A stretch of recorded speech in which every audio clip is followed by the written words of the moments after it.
Time now to find out what else is happening around the world of TCU athletics. And for that, we turn to Olivia Moody. Olivia.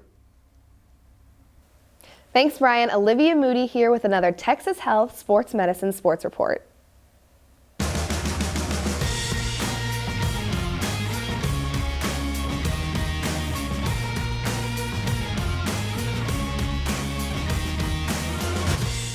Frogs, welcome back to another episode of Horned Frogs Nation. It's game week and our football team is looking for redemption this Saturday at 2:30 against the Texas Longhorns. They've got some sick new threads, and if you haven't seen them, be sure to check out the TCU football Instagram page to see what they're going to be rocking this Saturday. But that's not all we've got going on. We've got the Schollmaier Live tomorrow. Our basketball teams are kicking off their season with former players, dunk contests, and Shaquille O'Neal. That's right, Shaq is coming to Funky Town. So head to the Schollmaier tomorrow night at 8:30. Our swim and dive team has their rival match tomorrow at 11 against SMU. And our equestrian team will travel next Friday for their rival match against Baylor. Our soccer team is coming off of a loss, but they are looking ahead to their game tonight at 7 against Kansas State and their game Sunday at 1 against Kansas.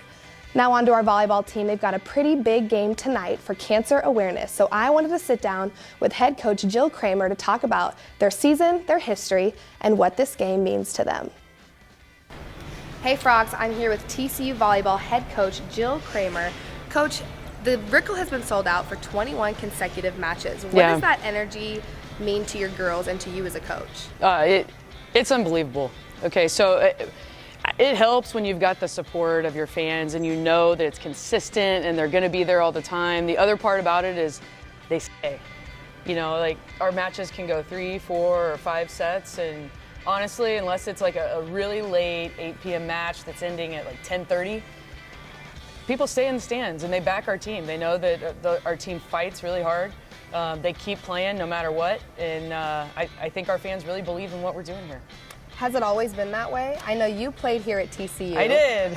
So how has the program changed since you've been here? You know, have the fans always been that committed to the volleyball team? You know, I played here in the Brickell, but it looked a bit different. It was half the size. There was a wall through the middle of the gym. It was half the size, and the metal bleachers were brought in, right, for the matches, and I would say we probably had about 200 or 300 fans, you know, that unless Hawaii played, because everybody came to the mainland with them, it seemed like, and watched, and that match was pretty big.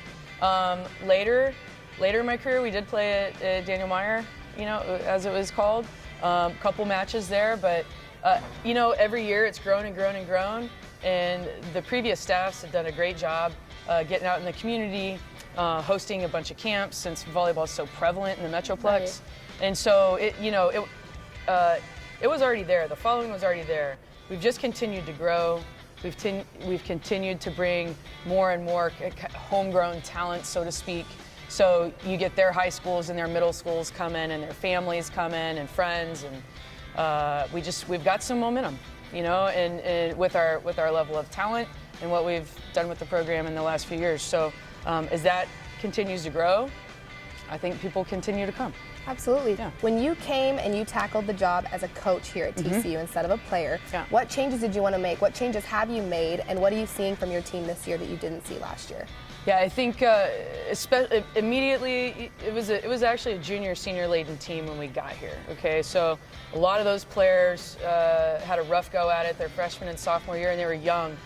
Much of what we're experiencing right now, 70-80% of our offense is freshmen and sophomores right now, right? Which is what they had experienced before I got here.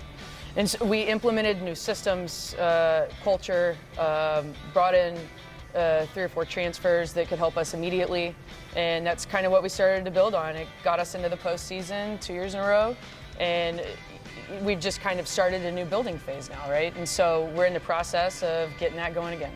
Absolutely. You have a game tonight against West Virginia. It's also cancer awareness. Yes. Do you have anybody in mind for the game? I know your girls probably have people in mind. What does that game mean to you? Yeah, they all do. I know they all do. Whether it's someone that they know personally or a friend of a friend, I think we all know someone that's been touched by it. Me personally, I play for my dad. He's a 3-time cancer survivor. From when I was really young, I don't remember exactly. I know I was under 5, but I don't remember exactly how old I was. Up till my adult life, he's had it, right, off and on. So I know what that's like to be a supporter of someone going through it, and man, living your life and to the fullest, regardless of what's going on, is what it's all about. And we want to fight for those people for sure. And the best way we know how is on the court. Absolutely. Well, Frogs, make sure you head out to the Rickle tonight. Best of luck tonight. Thank you. And with the rest of your season. And don't go anywhere. More from Brian after the break. Thanks.